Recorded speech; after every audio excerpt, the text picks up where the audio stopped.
The November election is 10 weeks away, 70 days now. Georgia plans to roll out another voting option next week. It's an online site where voters can request an absentee ballot without having to print and sign and then send in that request. Doug Richards takes a closer look.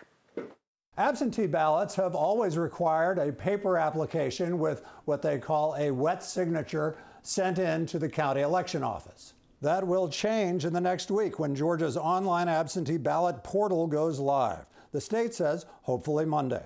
Users can request a ballot, enter their personal information, and then send the completed application online to the voter's county election office without printing or mailing anything. Although the absentee ballot itself will still be a piece of paper, likely mailed in. Which sounds a little bit like the mail-in voting that President Trump has loudly complained about. No?